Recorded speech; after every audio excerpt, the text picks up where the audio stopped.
दोस्तों good morning. आज अपन सीखने वाले हैं कि बेसिक राउथ टेबल कैसे बनाया जाता है। तो राउथ टेबल जो है ये आता है कंट्रोल सिस्टम्स इंजीनियरिंग में।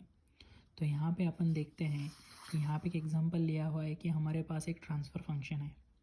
टी ऑफ एस मतलब ट्रांसफ़र फंक्शन जो है कि N of S divided by ये जो टर्म है वो एन ऑफ एस मतलब उनको बस बोलना है कि ये न्यूमरेटर है।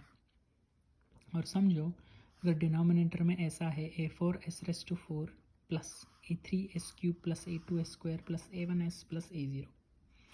तो इस केस में राउट टेबल कैसे लिखा जाता है, कैसे बनाया जाता है, बहुत सिंपल है। मैं बताता हूँ कैसे करना है। सबसे पहले तो सबसे इम्पॉर्टेंट चीज़ क्या है कि सबसे हाईएस्ट ऑर्डर क्या है इस पॉलिनोमियल का ये देखना है। तो इसमें s4 है, राइट। तो s4 s3 sorry s⁴ s⁴ s⁴ s और s⁴ मतलब 1 है। तो ये सब चीज़ें इधर ऐसे लिखनी है वर्टिकल। आप जैसे देख रहे हो वर्टिकली ऐसे लिखते जाओ। क्या लिखा है मैंने, सबसे मैक्सिमम वाला 4 है तो लिख दो s⁴ s⁴ s⁴ s⁴ s⁴ s⁴ ये इतना सिंपल है। एक बार ये अगर हो जाता है तो उसके बाद अपन को कोएफिशिएंट्स लिखने हैं इसके क्या है। तो जब भी अपन ये रो में लिखने वाले हैं तो जो इवन है, जैसे कि s4 का क्या है, s4 का a4 है तो a4 लिख दिया। उसके बाद a2 लिखना है और a0 लिखना है, ठीक है। और जो ऑड्स है, जो s³ का क्या आएगा, तो s³ का a3 है, राइट। सो बेसिकली इंपॉर्टेंट ये याद रखना है कि जो भी मैक्सिमम वाला है, इस मैक्सिमम क्या है s⁴ है तो a4 लिखो। उसके बाद क्या है s³ का है, s³ का कोएफिशिएंट क्या है a3 है वो लिख दो। तो उसके बाद a4 लिख दिया, a3, उसके बाद a2 a1 a0 और 0 इधर कुछ है ही नहीं इसीलिए 0 आ जाएगा, ठीक है। तो इतना सिंपल है बेसिक राउथ टेबल। इसके बाद और बहुत कैलकुलेशंस है बट सबसे बेसिक स्टेप और सबसे पहला स्टेप जो है वो बहुत इंपॉर्टेंट स्टेप ये है, ठीक है। अगर एक बार आप ये लिख देते हो तो उसके बाद अपन को क्या करना है, राउट टेबल जो है वो उसको बोलते हैं कि कंप्लीटेड राउट टेबल, मतलब जिसमें अपन को कैलकुलेशंस करनी है वो मैं अभी बताता हूँ कैसा है।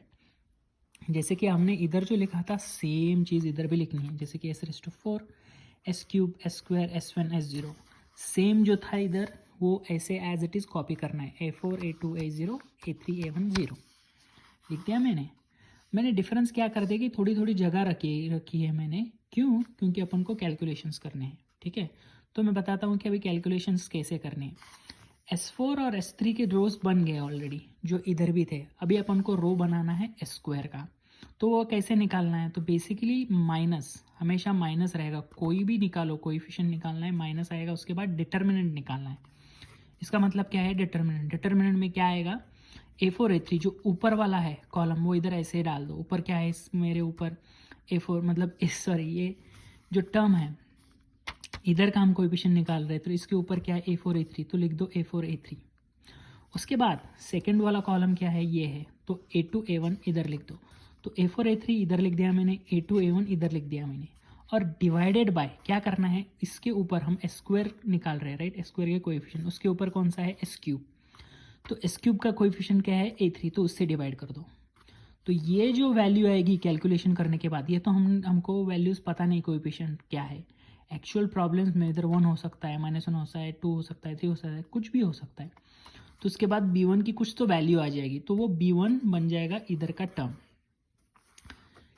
ये अभी पहले हो गया b1। उसके बाद इस कॉलम में क्या आएगा उसके लिए क्या करोगे आप, कभी भी ये याद रखना है कि ये जो है पहला वाला कॉलम है वो हमेशा कॉलम सेम रहेगा। जैसे कि a4 a3 जो है ना, a4 a3 इधर हमेशा सेम रहेगा। इस टर्म में भी आप अगर देखोगे a4 a3 सेम रहेगा, माइनस साइन सेम रहेगा, माइनस साइन सेम रहेगा, डिवाइडेड बाय a3 जो ये है जो हमने पहले टर्म के लिए लिया वो सब चीज़ें सेम रहेगी। तो कॉमन क्या क्या रहेगा, पहला column a4 a3 a4 a3 a4 a3 divided by वाला टर्म a3, ये कॉलम कॉमन रहेगा पूरे रो में कैलकुलेशन के लिए।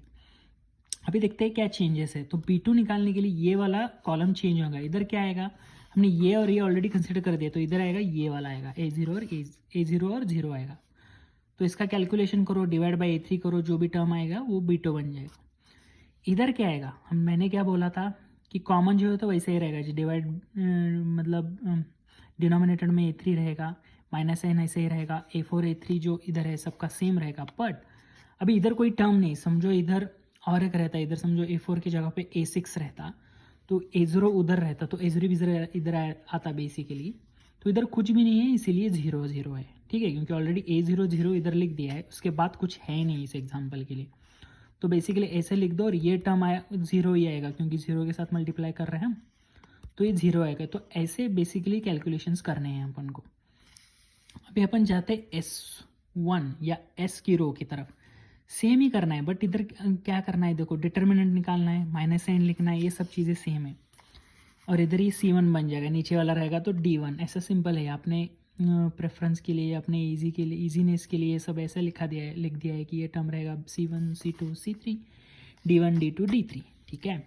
तो उसके बाद अभी देखिए मैंने क्या लिख दिया है। अभी इस रो के लिए स्क्वायर के लिए मैंने क्या लिखे थे टर्म्स, A4 A3 इधर लिख दिया था।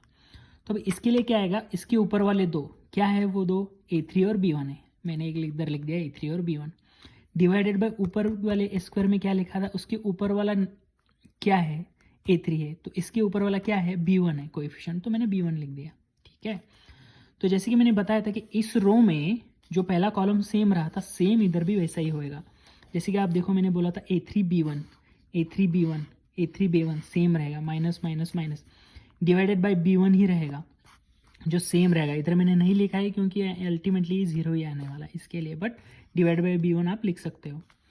अगर आप ये पहला वाला कोएफिशिएंट समझ गए हो, C1 C2 भी ऐसा ही करना है, ये तो कॉमन रहा। बट इसके बाद हमने क्या लिखा है, A1 B2 इधर दूसरा लिखा है मैंने, देख रहे हो अब A1 और B2, जो इधर क्या लिखा था A2 B1 A2 A1 था इधर, राइट, A2 A1। तो सिमिलर इधर क्या रहेगा A1 और B2 A1 और B2, इधर क्या रहेगा 0 0 0 0 0 0, तो ये 0 ही आएगा।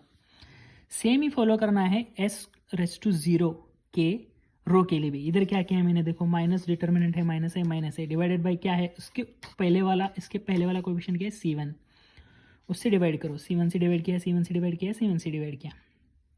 अभी दूसरा कॉलम क्या आएगा, दूसरा कॉलम क्या आएगा, इधर जाने का और उसके ऊपर वाले दो टर्म B2 C2, ठीक है, B2 और C2, बट C2 0 है इसीलिए 0 लिख दिया। इधर क्या आएगा 0 0 आएगा, वापस 0 0 0 0 0 0 आएगा। तो ऐसे लिख देना है, सेम मतलब कॉलम सेम रहेगा B1 C1 B1 C1 B1 C1, denominator same रहेगा C1 C1 C1, और दूसरा जो कॉलम रहेगा जो इधर है वो लिखा, इससे आगे वाले दो रोज में क्या है B2 C2, इधर C2 0 है इसलिए मैंने C0 लिख दिया। सो ये इतना इजी है, बस थोड़े से कैलकुलेशन करने पड़ते हैं, और हमेशा ये माइनस साइन है, डिटर्मिनेंट है, किससे डिवाइड करना है, ये सब चीज़ें अपन को याद रखनी रहती है। बस इतना ही है, बाकी कुछ डिफिकल्ट नहीं है राउथ टेबल निकालने के लिए। बेसिक टेबल तो इधर वैल्यूज़ लिख देना है, उसके बाद कंप्लीटेड में क्या करना है वापस सेम लिख देना है, थोड़ी थोड़ी जगह रखनी है कैलकुलेशन की, और बाद में ये जो है कोएफिशिएंट निकालने हैं। तो ये इतना ईजी है ये राउथ टेबल। तो यहीं पे हम अपना ये लेक्चर ख़त्म करते हैं। आपको अगर कुछ डाउट्स है तो कमेंट्स में बता दीजिएगा, मैं कमेंट्स में आपको रिप्लाई करने की कोशिश करूँगा, नहीं तो और एक वीडियो बना के उसका एक्सप्लेनेशन दे दूँगा। Thank you.